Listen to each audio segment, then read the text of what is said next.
Thank you.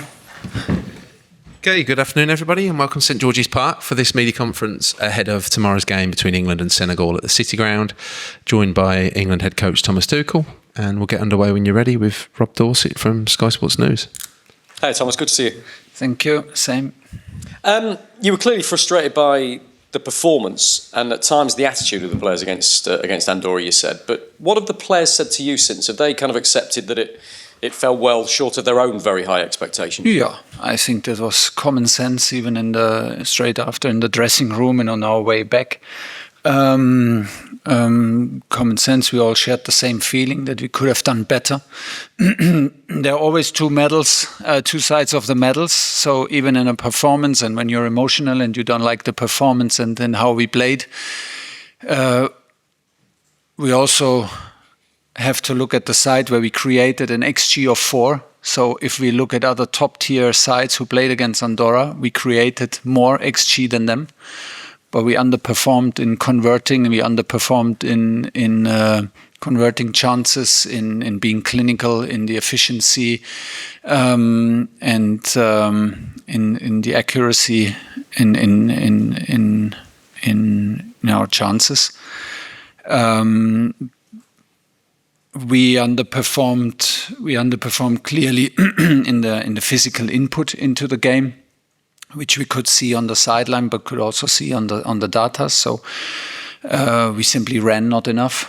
Clearly, I know that it's a deep block. I know that it's a 5-4-1 for the third time. To break down a well-organized team is always difficult. It will always be difficult. It becomes more and more difficult because teams, even lower teams, become more and more organized, better and better drilled. But even then, to have the physical input in possession, to have more high-intensity runs, to have more counter movements, more acceleration, deceleration, we were lacking that, and this is basically what we all felt. So no harm done. I mean, that's why we are here. We're critical with our performance. We were. There were some things like if we had a better result, if we had the same performance and we had a 4-0, maybe everyone would have felt differently. But if you don't have it, you accept the criticism. We have high demands to ourselves. So what did we do? What's the conclusion? We stay committed to our beliefs and committed to training. What we did yesterday was excellent performance and an excellent attitude in training. We watched tennis together, then we watched football together. It's good atmosphere. We're ready to go again on Wednesday, on Tuesday, and we are ready to have a good training session.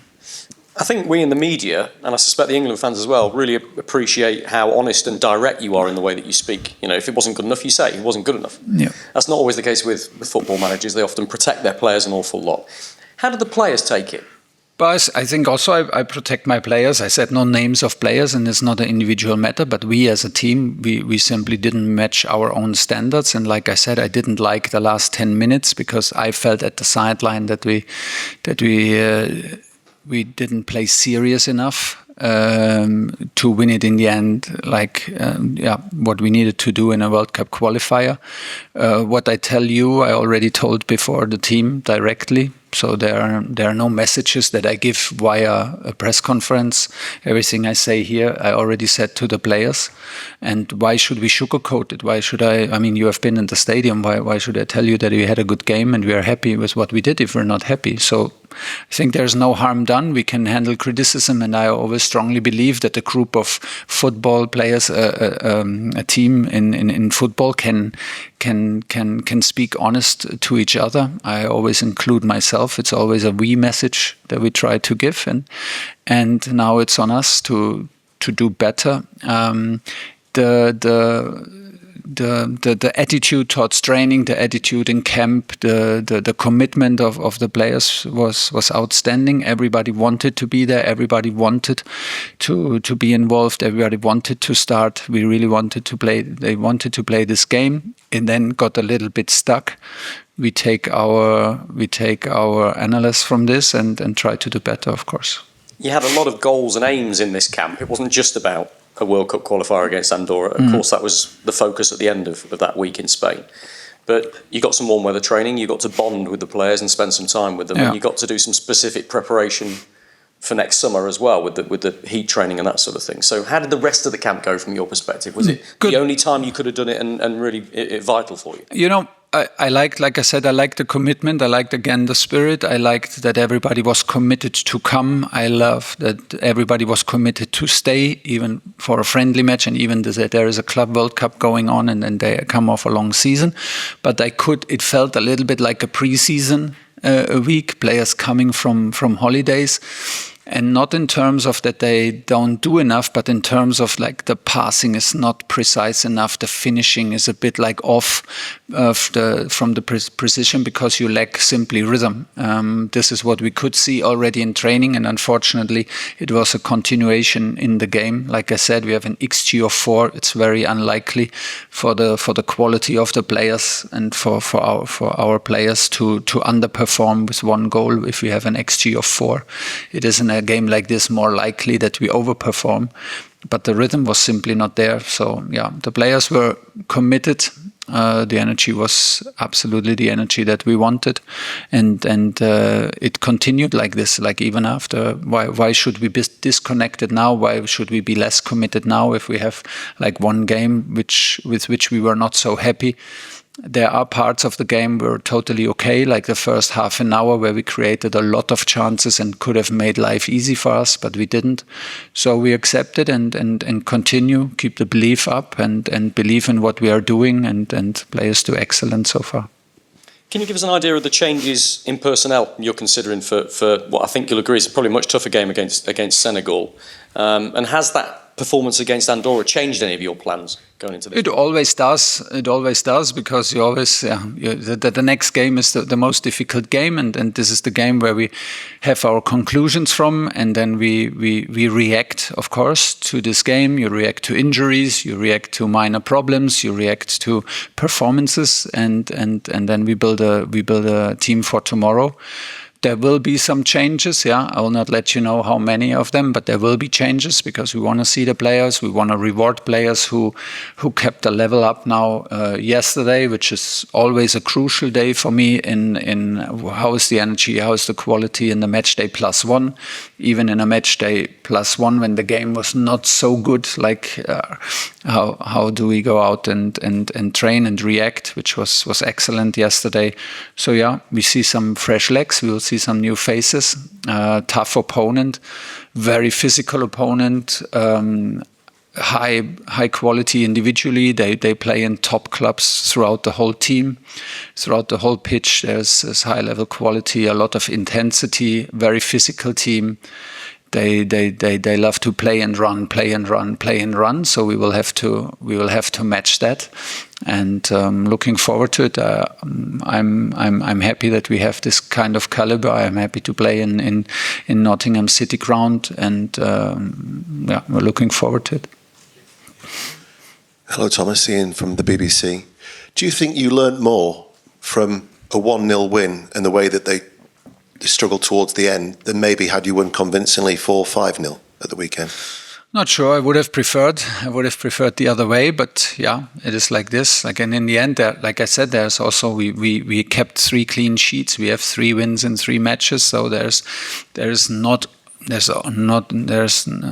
reason to only look at the negative side of things. In the emotion after the match, we were very critical, which is also fair enough and maybe also good to improve. We have takeaways. It is a learning at the moment. I think today will be our 11th training session together. This is basically 1.5 weeks in club football in the pre-season. So here it is half a year. So we need to worship training. We need to worship every minute in matches. And of course, we learn stuff without exaggerating and without over-interpreting. But clearly it's good to see the players in tight situations, like also in moments where things are not so easy. So we learn from. In the moment, it's a big learning, of course. The 11 training sessions certainly offers context, When will we see, though, the brand of football that you're happy with? Are you impatient? Do you want it to happen now? I'm very impatient, which is not always a good thing. I'm always impatient because you step out into a stadium, even if maybe the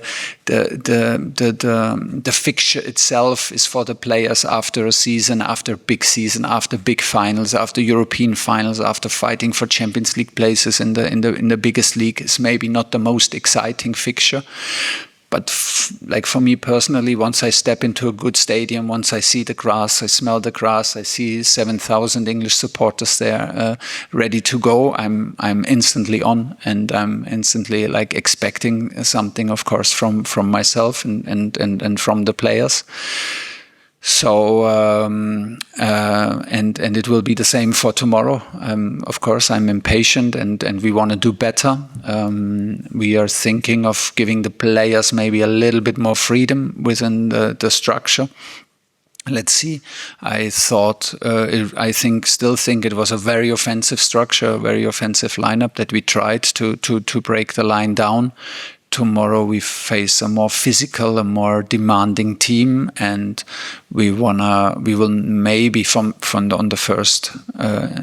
the first look at the paper not be as offensive as we were against Andorra, but maybe give the player a little bit more freedom to express themselves, and hopefully we see the next step maybe straight away on Tuesday. Who is the captain on Tuesday? Is very likely that it's the same captain.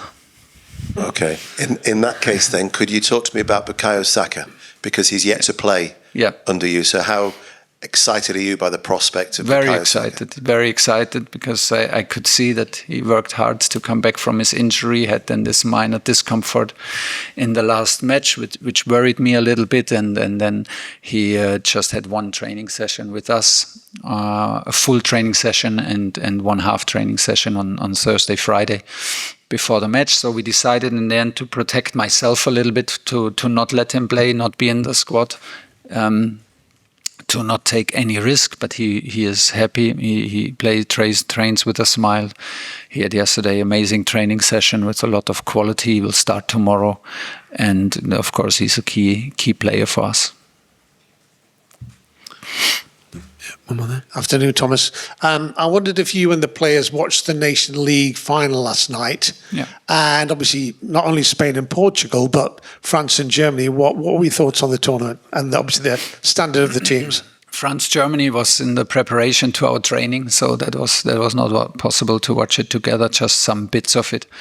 But we were, like I said, we watched. We took the possibility to watch the final together, which is always nice, because that's what it's all about in camp. You share your opinions on a match. You hear them talk and be invested in that. We also had the chance just before dinner to watch the last set of last 1.5 sets of tennis together, which was also amazing in inspiration of two amazing players playing the final in Paris. Yeah. It was high level again in the final, high level football, high quality football. I was feeling a bit concerned and sad for the players that they had to play an extra time. I thought they go straight into penalties after a long season, and then it came another half an hour into their legs. But I think the first 45 minutes were excellent. Then the game, I could see that the players get a bit tired and the level dropped a little bit, not a lot, but yeah, it was high level. Portugal won. Congratulations to Roberto and his team. So they have another title, and we hope to compete for Final Four and in the Final Four the next time it's played. Is that the standard, though? How are you looking at the standard of the two teams in the final? Is that something to aim for, or is it something you're chasing? How do you see England against those two teams? Yeah. Yes, that's the standard. That's the level. That's the benchmark, and we will try to hunt that, and we try to reach that. And I'm convinced that we have everything what it takes to match that when we play these teams, even if it maybe didn't look like that on Saturday between 6 and 8 o'clock.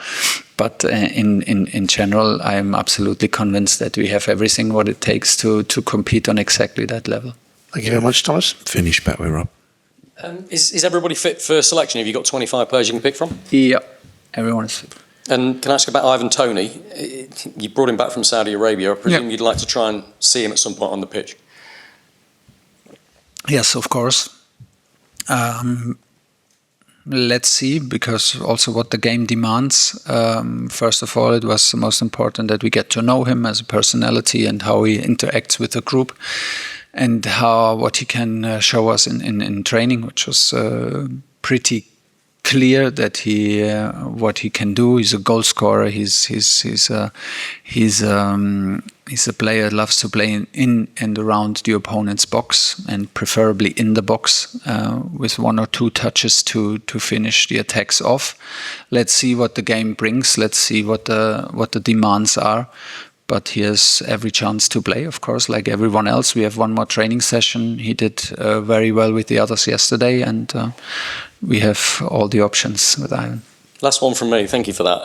A lot of the players we've talked about the Club World Cup, a lot of them are going to be heading away immediately after this game tomorrow night with Senegal. And you've made it clear, very little time with the players. You need every minute you can get with them, so England has to come first.